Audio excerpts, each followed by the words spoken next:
Donald Trump is changing the America people thought they knew. They're bringing drugs, they're bringing crime, they're rapists.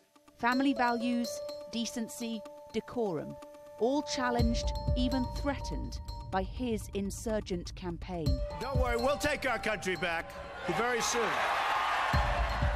Anger and contempt, fixtures in public life. This country somehow losing its innocence.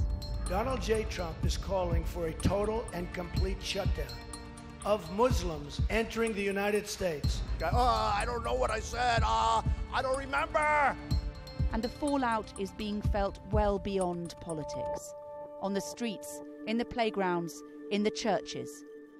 Every time I mention her, everyone screams, lock her up, lock her up, lock her up. This is the story of the Trump effect. USA, USA, USA. Wow.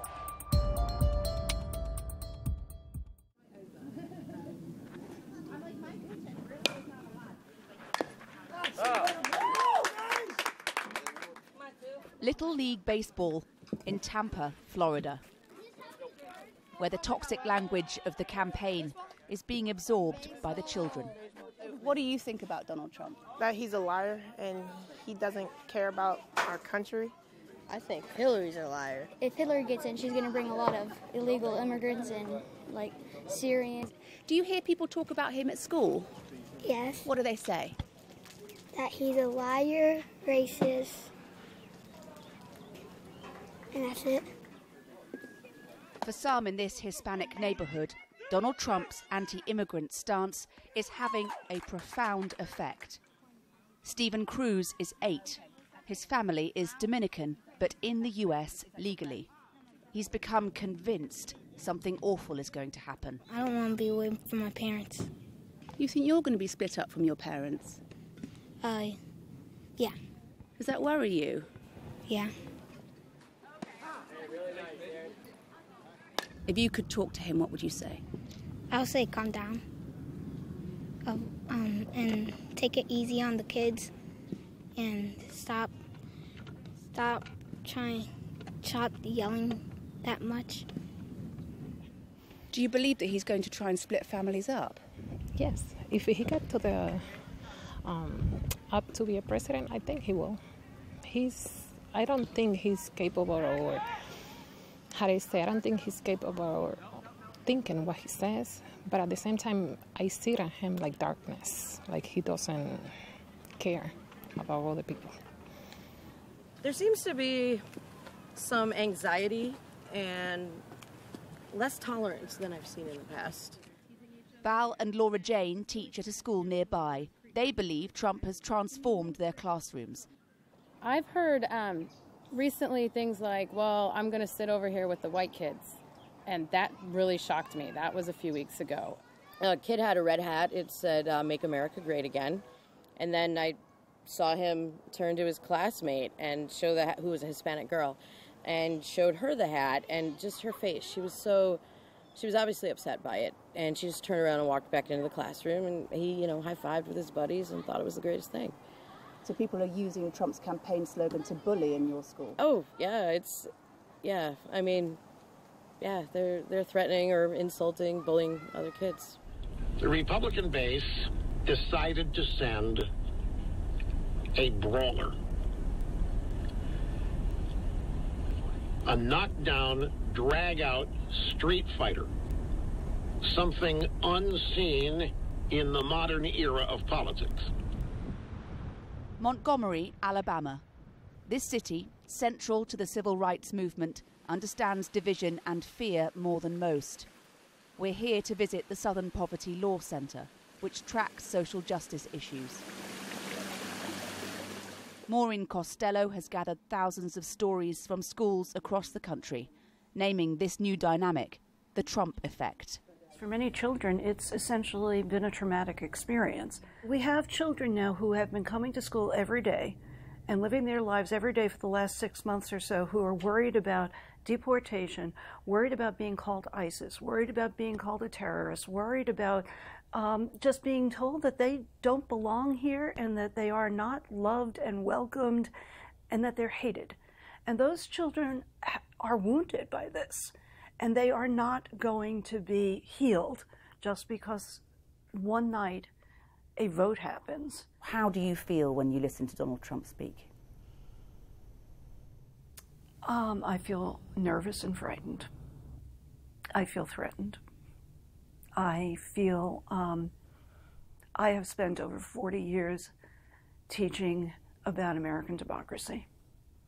I love this country, and I love the kind of government we've built. And I feel like that is all under attack. And it hurts. But some are encouraged by Trump. And deep in America's heartland, powerful forces are emerging. How are you doing? Good. I'm Hannah. Matthew Heimbach is a white nationalist. We meet in a car park first. He's paranoid about people discovering where he lives. We're allowed to film him packing leaflets to send to supporters before heading out to meet his target audience. We're in Beattyville, Kentucky. Beattyville is an impoverished community. It's the 5th poorest town in America, and it's overwhelmingly white working class. Some people might look at Donald Trump and think what he's done is embolden people with racist ideas. Well, what he's done is he has shown that these ideas of nationalism, not globalism, are something that's popular with everyday white Americans. This is what normal white Americans think, and this is what they've been waiting for.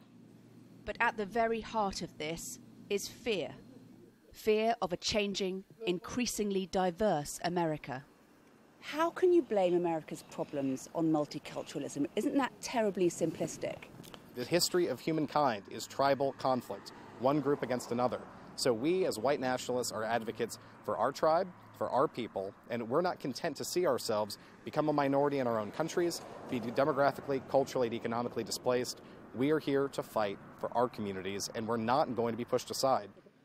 There is interest in his ideas here, driven by isolation and hardship. We're over here, working our jobs, you know what I mean? And you got people like me collecting unemployment, you know what I'm saying? And you think that immigration is responsible in part for taking your work? I do. I mean, you see it every day, I worked with a million of them. Donald Trump has brought more energy and life to the hate movement in the United States than any politician in modern memory. He's extremely dangerous. This country has spent the better part of its existence trying to end racism, right? The original sin of this country is white supremacy. That idea is what allowed slavery, allowed segregation, allowed Jim Crow, all these terrible things to happen. And it took from the founding of the country until the mid-60s to just change that in the law. Not in the hearts and minds of people necessarily, but in the law. And since Martin Luther King and the Civil Rights Act and so on, we've spent a lot of time trying to move away from racism in society. And Donald Trump has reversed those efforts in basically a heartbeat. It's tragic.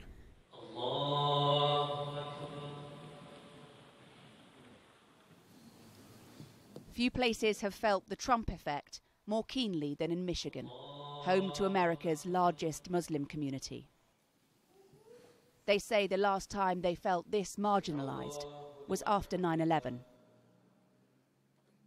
Almost every single one of my friends has had an incident where someone was either trying to run them off the road or verbally threaten them or physically threaten them. Now it's become so common that it's unusual when you meet someone who hasn't had something happen to them if they are visibly Muslim. How do you feel? Do you feel less safe in Trump's America? I do. Being someone that's visibly Muslim, someone that does wear the headscarf, I do feel less safe. I feel almost as if there's a bullseye or a target on my head. If you could speak directly to Donald Trump, what would you say to him? I would tell him to soften up. Stop it. Represent all of the people. Be nice.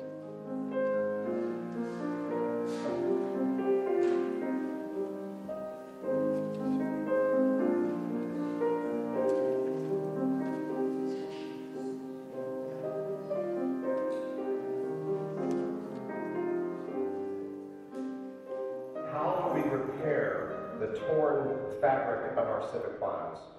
We are in the middle of an emotional civil war in this country. And just like the 19th century Civil War will be dealing with the fallout for years. Trump is testing faith in communities everywhere. Bill Doherty is a psychologist. He's been invited to speak at his church, and he believes Trump threatens America's mental health. This is a man that a lot of women feel like they have known in some way. This is a man that many men have experienced as a bully in their lives. So there's this psychological, personal level. And then there's this sort of larger societal level that he represents a threat to our institutions and our democracy. So it's a double whammy.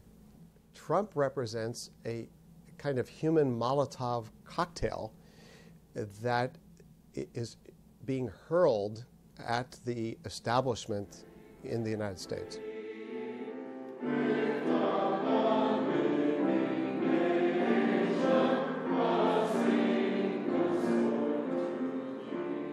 Do you feel anxious about what's happening? Oh, yeah. Yeah, it's affected our family because there's some Trump supporters in this family. I feel anxious because I think it's undermining our democracy in really profound ways. It's horrifying to me that people that, you walk down the street, that there are some people out there that think that this is okay. It's more than just some people. In Trump, millions of Americans have found a voice. He's torn apart the old order of things, exposing deep fault lines, creating new ones, shaking and shaping what this country believes about itself. America's next president will serve for 4 years. The Trump effect will last for much longer.